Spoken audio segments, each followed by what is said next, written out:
Selamat siang teman-teman. Pada kesempatan kali ini, saya akan memberikan tutorial software Langem versi V302. Jadi, software Langem sendiri merupakan model matematika untuk mengestimasi produksi emisi gas metan. Model Langem atau Landfill Gas Emission Model merupakan alat dengan antarmuka Microsoft Excel yang berguna untuk memperkirakan emisi total gas landfill, metana, karbon dioksida, senyawa organik bukan logam, dan polutan udara individu dari tempat pembuangan sampah. Penentuan emisi gas metan dengan model Langem berdasarkan sampah organik yang ada di TPA. Hal yang pertama yang dapat kalian lakukan yaitu mendownload aplikasi Langem di website resmi EPA. Setelah kalian download, kalian akan mendapatkan aplikasi Langem dengan tipe file berupa Microsoft Excel. Kemudian, kalian buka aplikasi tersebut. Dan akan muncul notifikasi pembukaan. Kemudian kita klik continue. Pada sheet pertama, yaitu introduction, akan dijelaskan setiap fungsi dari setiap sheet-nya. Yang diantaranya yaitu introduction, user inputs, pollutants, input review, metan, results, grades, inventory, dan report. Kemudian pada sheet kedua yaitu user inputs, kalian diminta untuk mengisi data-data yang sudah kalian peroleh. Perlu kita ketahui bahwa Langem menggunakan data spesifik dari lokasi TPA maupun parameter standar jika tidak terdapat data spesifik. Model ini terdiri dari dua parameter standar, yaitu standar CAA dan standar inventory, di mana standar CAA diperuntukkan untuk TPA yang menampung sampah hingga 2,5 juta megagram per tahun. Di sini, saya akan menggunakan contoh TPA Banyu Urip Kota Magelang. TPA Banyu Urip sendiri memiliki kuantitas maksimum sampah yang masuk sebesar 34.812 megagram per tahun, sehingga tidak diwajibkan menggunakan standar CAA atau dapat menggunakan standar inventory. Hal pertama yang dapat kalian lakukan yaitu kalian dapat mengisi landfill name or identifier. Di sini saya akan menggunakan contoh TPA Banyu Urip.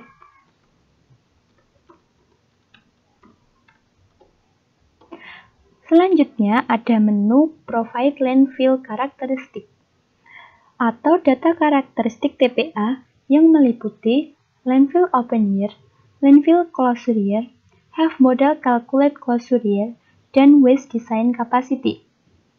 Pertama, yaitu landfill open year atau tahun dibukanya TPA, atau dapat dikatakan tahun di mana TPA mulai menerima limbah. Pada TPA Banyu Urip dibuka tahun 1993. Kemudian, pada landfill closure year atau tahun penutupan TPA, di mana TPA diharapkan mencapai kapasitas desain sampah. Jika TPA sudah diketahui tahun penutupannya, maka kita dapat langsung input tahunnya dan memilih No pada Have Model Calculate Closure Year, serta mengosongkan Waste Design Capacity.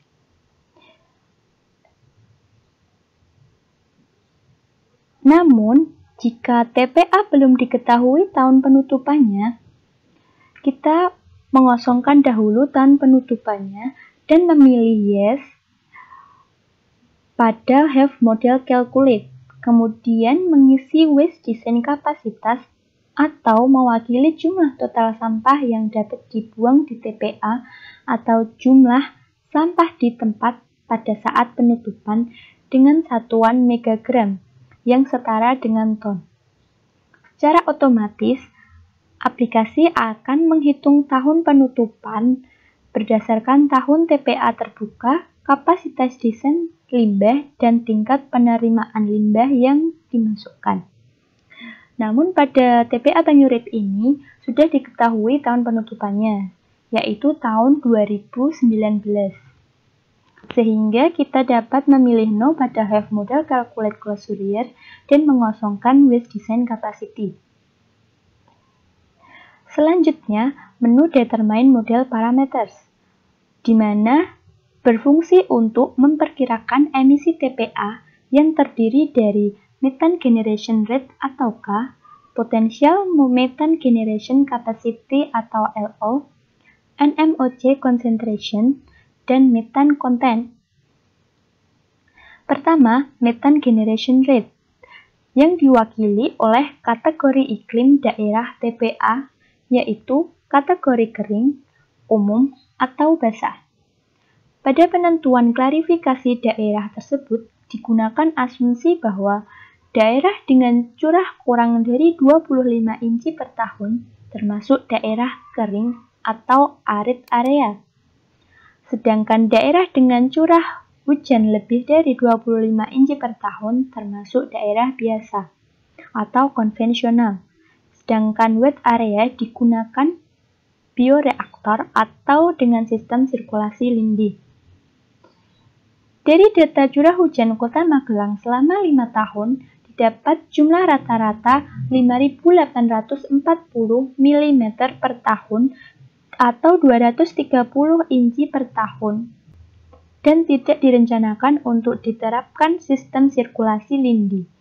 Maka TPA Banyuurip termasuk daerah biasa atau kategori umum atau konvensional. Nilai K yang digunakan dalam perhitungan ini adalah standar inventory, yaitu sebesar 0,04 per tahun. Kemudian potential methane generation capacity atau LO, yang hanya bergantung pada jenis dan komposisi limbah yang ditempatkan di TPA. Semakin tinggi kandungan selulosa limbah, semakin tinggi nilai LO. Untuk TPA Banyuurip yang dikategorikan sebagai daerah umum, digunakan standar inventory dengan nilai LO yang digunakan sebesar 100 meter kubik per megagram. Selanjutnya, NMOC concentration atau non-methane organic compound yang merupakan fungsi dari jenis limbah di TPA dan tingkat reaksi yang menghasilkan berbagai senyawa dari dekomposisi limbah. Pada TPA Banyuurip digunakan konsentrasi NMOC tipe inventory no or unknown disposal atau TPA di mana tidak ada pembuangan bahan berbahaya dan beracun yang bernilai 600 ppmv s heksan. Terakhir, methane content diasumsikan terdiri dari 50% karbon dioksida dan 50% metana. Kadar metana yang dihasilkan sebanding dengan persen komposisi sampah organik yang ada di TPA. Untuk TPA Banyuurip, diasumsikan kadar metana yang umum digunakan yaitu 50%, di mana kita dapat memilih user specified dan menuliskan 50 di user specified value. Selanjutnya, memilih gas atau polutan penyusun gas TPA pada kolom select gases or pollutants. Pada kolom ini, untuk perhitungan kuantitas gas TPA dapat dipilih 4 macam gas di antara 51 jenis gas yang akan diprediksi, yaitu ada total gas, kemudian metan, carbon dioxide, dan NMOC. Atau sesuai dengan default parameter pada Langevin. Hasil perhitungan total gas, gas metan, carbon dioxide diperlukan untuk menghitung potensi biogas TPA untuk dimanfaatkan sebagai sumber energi alternatif, sedangkan kuantitas NMOC diperlukan untuk mengetahui jenis parameter yang digunakan untuk perhitungan. Selanjutnya, memasukkan data penerimaan sampah di TPA setiap tahunnya di tabel Enter Waste Acceptance Rates dengan input unit microgram per year atau setara dengan 1 ton per tahun. Berikut data timbulan sampah di TPA Banyu Urip dari dibuka hingga TPA tidak menerima sampah yang dapat diperoleh dari TPA atau DLH.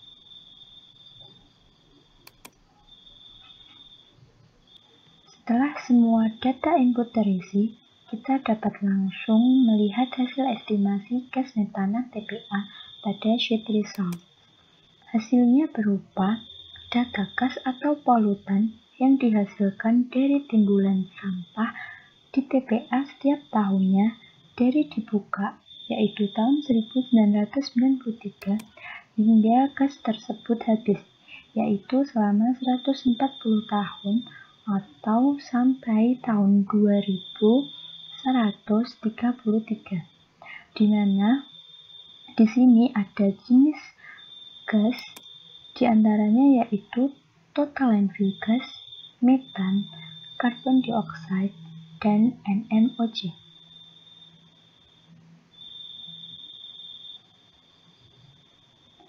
Untuk mengetahui bagaimana produktivitas gas setiap tahunnya dapat dilihat pada sheet graphs. Di sini terdapat 3 unit, yaitu micrograms per year, cubic meters per year, dan user specified unit. Kemudian, pada sheet pollutants berisi 51 jenis polutan dengan konsentrasi dan berat molekul yang sesuai dengan default parameter dalam aplikasi Legend. Selanjutnya, pada sheet input review berisi rangkuman data yang sudah kita input sebelumnya.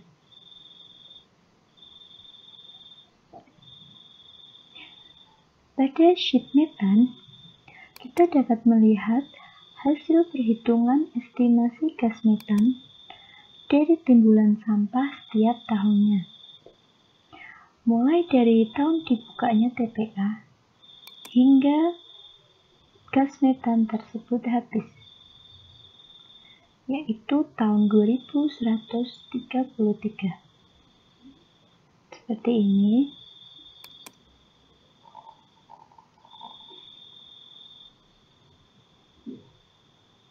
Selanjutnya, pada sheet inventory, kita dapat melihat emisi dari tiap-tiap polutan yang dihasilkan, yaitu sejumlah 51 dengan unit microgram per year, meter kubik per year, feet kubik per min, feet kubik per year, dan short tons per year. Terakhir, pada sheet report, kita dapat memperoleh hasil keseluruhan dari aplikasi Legend ini, mulai dari notifikasi pendahuluan, landfill name or identifier, kemudian rumus first order decomposition rate equation, input review, kemudian waste acceptance rate, selanjutnya pollutant parameters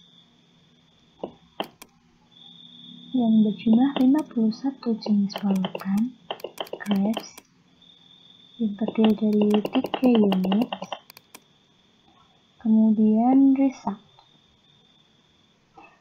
Demikian penjelasan mengenai penggunaan software Legend dalam memprediksi landfill gas yang dihasilkan oleh TPA. Untuk penjelasan lebih detailnya, bisa dibaca di Guide Legend versi 302 dari EPA. Semoga tutorial ini bermanfaat. Terima kasih dan sampai jumpa.